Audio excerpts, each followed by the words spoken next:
అండి. నమస్తే. నమస్తే అండి. అనుపమ గారు ఫ్యాబులస్ యాక్టర్ మీరు. ఆన్‌లో ఉందా? Yeah! Yeah! Okay. Hello. Fabulous actor hello. మీరు వెనెవర్ మీ నుంచి కాదు. వెనెవర్ మీ ఆ, నుంచి ఒక్క 2 మినిట్స్ అండి. మనోళ్ళు ఒక్క 2 మినిట్స్ అండి. క్యూఎన్ఏ జరుగుతుంది. చెప్పండి. వెనెవర్ మీ నుంచి ఏదన్నా ఒక ఫిల్మ్ వస్తుందంటే డెఫినెట్లీ ఏదో సమ్ సబ్స్టెన్స్ ఉందని అనిపిస్తుంది ప్రతిసారి. అండ్ ఫ్యాబులస్ యాక్టర్ మీరు యాజ్ ఆల్వేస్. Thank you. ఒక చిన్న విషయం అడగాలి మిమ్మల్ని. Last couple of weeks maybe more me Instagram feed అంతా కూడా కొన్ని క్రిప్టిక్ మెసేజెస్తో నిండిపోయి ఉంటుంది. అండ్ మీ స్పీచ్లో కూడా రిపీటెడ్గా మీరు you are talking about some bad days. మీకు అభ్యంతరం లేకపోతే hopefully you are all right. I am fantastic అండి. మీకేమనిపిస్తుంది నన్ను చూసి? అంటే నిన్న ఒక పోస్ట్ పెట్టారు, you went through a very rough year but you are fabulous అని చెప్పి. ఎస్, అది నిజం. అది నిజం. అందుకే నేను ఇంత ఓపెన్గా హ్యాపీగా మాట్లాడగలుగుతున్నాను ఈరోజు. So I'm in a very good space. I wish I was in this kind of space when we did crazy Kalyan. ఇంకా క్రేజీ ఉండేది, బట్ అప్పుడు లేదు. ఇప్పుడు I am in a good space అండి. హోప్ఫుల్లీ అండి. మీరు అన్నట్టు always hopefully you are fabulous. Thank you so much అండి. It means a lot. Rough year దాటిందని ఇప్పుడు రఫ్ ఆడిచ్చేస్తుంది ఈ సినిమాతో. Thank you so much sir. Anupam గారు చెప్పండి. మళ్ళీ కొన్ని సినిమాలు ఒప్పుకునే ముందు హీరో ఎవరు అని అడుగుతారు. ఓ మై ఇందాక మీరు డైలాగ్ చెప్పినట్టుగా ఓ మై గాడో అన్నట్టుగా మీ కాంబినేషన్ ఎలా ఒప్పుకున్నారు అఖిల్ హీరోగా చేస్తాడంటే? అంటే నాకు స్క్రిప్ట్ మీద డైరెక్టర్ కన్విక్షన్ మీద ఆల్వేస్ ఒక బిలీఫ్ ఉంటుందండి. So if director is saying that he's right for the character, నాకు it doesn't make, I mean నాకు అది దట్స్ నాట్ మై డిపార్ట్మెంట్ అండి. అది వాళ్ళ డిపార్ట్మెంట్, వాళ్ళకి వాళ్ళ సినిమా కూడా కదా. నాకన్నా ఇంపార్టెంట్ వాళ్ళకి అది వాళ్ళ సినిమా, అండ్ స్క్రిప్ట్కి వాళ్ళకి అది కరెక్ట్ అనిపిస్తే నాకు కూడా అది ఓకే అండి. సో అది చాలా మంచి విషయం. నేను I not watch Akhil work, కానీ డైరెక్ట్గా we were working on screen and he was like effortless to work with. నా చాలా క్యూట్ ఎక్స్ప్రెషన్స్ ఉంటుంది. We have nice 2 songs. క్యూట్గా his expressions are and very convincing for the character. And I was like glad that Badri and Jagan గారు chose Akhil for this. I think is perfect for the character అండి. అఖిల్ గారు, అనుపమ్ గారు, మీ కెరీర్లో చాలా రకాలైన క్యారెక్టర్లు చేశారు. అన్నిటికీ మంచి అప్లాజ్ వచ్చింది. పరదా సినిమా మీద చాలా హోప్స్ పెట్టుకుని చాలా బాగా యాక్ట్ చేశారు. కానీ థియేటర్కల్ పరంగా సరైన అప్లాజ్ రాలేదు. ఒక రకంగా అది బ్యాక్ స్టెప్ వేసే అలాంటి మూమెంట్. అది ఎంత కష్టపడినా ఎందుకు రిజల్ట్ రాలేదన్న ఒక క్వశ్చన్ మార్క్ ఉంటుంది.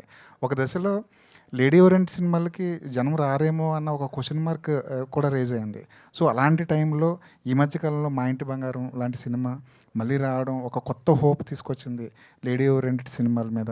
దీని మీద మీ అనాలిసిస్, అంటే ఇక మీదట రాబోయే లేడీ ఓరియంటెడ్ సినిమాలు ఎలా ఉండబోతున్నాయి, మీరు ఏ కోణంలో దాన్ని చూడబోతున్నారు, పరదా నుంచి మీరు బయటికి పడడానికి మీరు తీసుకున్న టైం ఎంత? So generally as a human being, as an actor, నాకు ఏంటంటే ఒక సినిమా గురించి I disconnect from my cinema on the day of the release దాకే ఇమ్మీడియట్లీ ఐ డిస్కనెక్ట్. ఇప్పుడు ఒక 200 crores 100 crores ఫిల్మ్స్ ఉన్నాయి నాకు. అది నేను ఎక్కువ సెలబ్రేట్ చేయను. అది ఆ రోజు దాకే, అప్పటి నుంచి నెక్స్ట్ ఫిల్మ్కి వర్క్ చేయాలి. అండ్ అది ఇప్పుడు పరదా for an example, it was difficult అండి నాకు.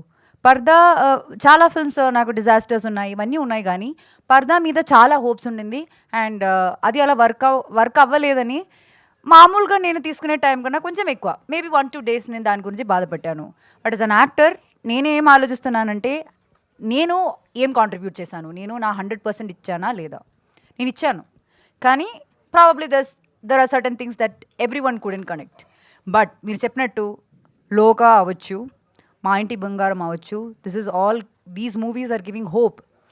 లైక్ నాకేంటంటే ఐఎమ్ అ పర్సన్, ఇలాంటి ఫిల్మ్స్ చూసినప్పుడు, అలాంటి యాక్టర్స్ని చూసినప్పుడు ఐ గెట్ సో ఇన్స్పైర్డ్. లోపల భయం అయితే ఖచ్చితంగా ఉంటుంది. ఫీమేల్ సెంట్రిక్ సబ్జెక్ట్స్ విన్నప్పుడు ఇది మళ్ళీ ఫీమేల్ సెంట్రిక్ ఇది వర్క్ అవుతుందా లేదా అన్న భయం ఉంటుంది. కానీ మనకి ఎప్పుడు ఒక భయం ఉన్నప్పుడు మనం తీసుకునే డిసిషన్సే సమ్టైమ్స్ మన లైఫ్ని upside down it will change you. So I believe in that. So ఆ భయం is a signal that world is challenging you. Maybe this challenge can work. So I won't give up on it, and I don't want anyone to give up on it. Jagan గారు. ఇందాక మీరు మాట్లాడుతూ ఒక bad పీరియడ్ని bad స్టేజ్ని దాటుకుని వచ్చాను అన్నారు కదా, అది మిమ్మల్ని మీలో ఉన్న మిమ్మల్ని ఎంతవరకు అది మార్చింది, అంటే కొత్త అనుపమగా మారడానికి అవి ఎంతవరకు హెల్ప్ చేస్తాయి మీరు దాటి వచ్చిన బ్యాడ్ డేస్ అనేవి? అసలు మాటల్లో చెప్పలేను. మీరు నా లైఫ్ చూసి మీరు అర్థం చేసుకుంటారు ఖచ్చితంగా. జగన్ గారు. All the best. Thank you. Anupama గారు, మీరు చాలామంది డైరెక్టర్లతో ఇట్టండి, ఓ, మీరు చాలామంది డైరెక్టర్లతో చేశారు. దాంట్లో స్టార్ డైరెక్టర్స్ ఉన్నారు, చిన్న డైరెక్టర్స్ ఉన్నారు, మీరు కొత్తగా వచ్చినారు. సో ఫస్ట్ బద్రీ గారు మిమ్మల్ని అప్రోచ్ అయినప్పుడు, అంటే don't judge by a cover అంటారు కదా, అలా బద్రీ గారి పట్ల మీకున్న ఇంప్రెషన్ ఏంటి, ప్లస్ ఆయన స్టోరీ చెప్పినాక మీకు తర్వాత సినిమా తీసినాక ఉన్న ఇంప్రెషన్ ఏంటి, ప్లస్ అసలు ఫస్ట్ టైం ఎంత తీసుకున్నారు ఆయన కథ వినడానికి? సో బద్రీ మీద నాకు ఫస్ట్ వచ్చిన ఇంప్రెషనే ఇప్పుడు కూడా ఉంది సేమ్. అది అసలు మారలేదు. అది బద్రీ టాలెంట్ అనమాట. ఆయన పెద్ద మ్యానిపులేటరో ఏంటో నాకు తెలియదు. ఫస్ట్ టైం నేను డోర్ ఓపెన్ చేసి బద్రీని చూసినప్పుడు హే ఇట్ లుక్స్ వెరీ ఇన్నసెంట్, చాలా ఆథెంటిక్, ఒక రియల్ మనిషి అన్న ఫీలింగ్ వచ్చింది. నరేషన్ టైంలో కూడా అదే నాకు అనిపించింది. అంటే మీరు సినిమాలో ప్రతి ఫ్రేమ్ చూసినా మీకు అర్థమవుతుంది అంటే how real it is, locations real location and how real characters are. వాళ్ళందరికీ ఉన్న కాన్ఫ్లిక్ట్స్ కావచ్చు, సిచ్యువేషన్ కావచ్చు. It felt like he's a real person who had చెప్పినట్టు ఆయన అబ్జర్వేషన్ వల్ల అనుకుంటా రియల్ ఇన్సిడెంట్స్ని ఎక్స్ట్రాక్ట్ చేసుకుని అది కరెక్ట్గా బ్లెండ్ చేసి ఒక సినిమాలో he put it in front of me. So ఆ ఒక మట్టి వాసన అని చెప్తాను కదా, ఆయన నరేషన్ ఇచ్చినప్పుడు నాకు అది కనిపించింది. నేను దానికోసమే వెంటనే సినిమా ఒప్పుకున్నాను. Because I saw purity in his eyes. అంటే మనకి పర్సనల్ విషయం తెలియదు కానీ మా దగ్గర అయితే ప్యూరిటీకి చాలా ఉందండి. అది చెప్తాను నేను. అనుపమ గారు, వన్ సెకండ్ చెప్పండి. అయితే మీరు ఇంతకుముందు టిల్లు స్క్వేర్ టైంలో చెప్పారు నేను ఎప్పుడు అలాంటి సినిమాలు ఎందుకు చేయాలి అందుకని చెప్పి కొత్తగా ట్రై చేస్తున్నాను. బట్ సర్ప్రైజింగ్లీ ఆ సినిమాలో మీ క్యారెక్టర్ చాలా బాగుంది, మిమ్మల్ని అందరూ యాక్సెప్ట్ చేశారు. అంటే అనుపమ ఇలా కనపడినా కూడా మేము యాక్సెప్ట్ చేస్తాము అని చెప్పేసి బికాస్ ఆఫ్ ద క్యారెక్టర్, దాన్ని మీరు పోర్ట్రే చేసిన విధానం వల్ల.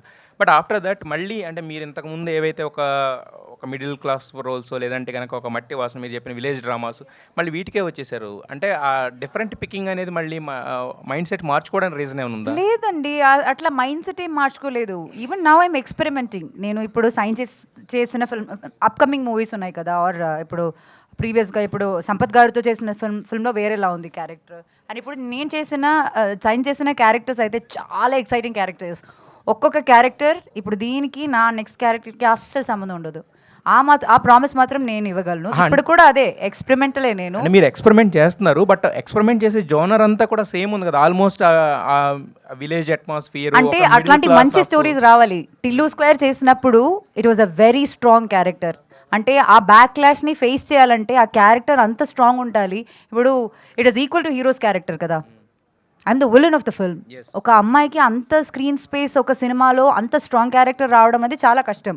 అందుకే నేను కూడా యాక్సెప్ట్ చేశాను. లేదు if glamour was the only part I wouldn't have right. అంత రిస్క్ తీసుకుని నేను అది యాక్సెప్ట్ చేయడానికి అంత మంచి ఆర్ అంత కాన్ఫిడెన్స్ ఉన్న స్క్రిప్ట్ రావాలి. అది ఇప్పుడు రాలేదు, అందుకు చేయట్లేదు. ఒకవేళ అట్లాంటి ఒక స్క్రిప్ట్ వస్తే మనకి తెలియదు. రావాలని కోరుకుంటున్నాం, అలాంటి చేయాలని కోరుకుంటున్నాం. నరేష్ గారు, వాట్ రావాలని కోరుకుంటున్నాం, అలాంటి చేయాలని కోరుకుంటున్నాను. ఆల్ ద బెస్ట్ చెప్తున్నాం మేడం. అనుపమ్ గారు, చెప్పండి. మీ ఇన్స్టాగ్రామ్ అకౌంట్లో 0 to Zen ఉంది, అంటే ఏంటండి? 0 Zen is full growth as a person. అది ఎప్పటి నుంచో నా ట్విట్టర్లో కూడా అదే ఉంది, అంతే సేమ్. నరేష్ గారు, అందరూ కార్తికేయ 2 ఎక్స్పెక్ట్ చేస్తున్నారు, ఉందా అసలు? ఏముంది మీ 3 అండి. చందు గారు నుంచి. ధీరజ్ గారు ప్లీజ్ అడగండి. ధీరజ్ గారు please, last question please. Dheeraj గారు sorry sir, sorry this might be wrong timing as well, ఎందుకంటే లాస్ట్లో క్లోజర్ కాబట్టి.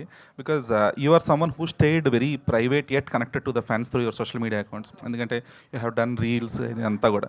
But venting it out whatever happened in the past few days through social media, was that really necessary? It's my social media. I decide what to post. I was not venting it out. I was just talking about a transition of a woman. And I feel proud that I did that. Isn't it that blaming the other side? What do you know about me? What do you know about my life? No one knows. So it's okay. It's our Instagram. We post whatever we like. That's it. That's it. Thank you so much to all the team of crazy కళ్యాణం and media వాళ్ళందరికీ కూడా